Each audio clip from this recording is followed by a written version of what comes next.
مشخصات و شناسنامه قرآن به قرار زیر است. 1. قرآن کلام خداست. 2. لقب قرآن مجید است.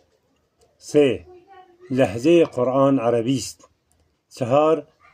نزول قرآن در سال 611 میلادی بوده است. 5.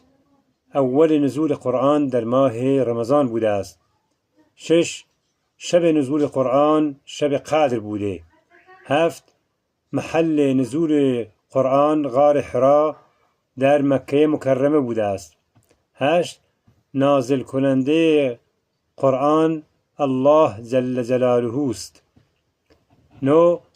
ملائکه وحی حضرت جبرائیل بوده است. 10. گیرنده حضرت محمد صلی الله علیه و سلم بوده است. 11. طول و مدت نزول قرآن 23 سال است.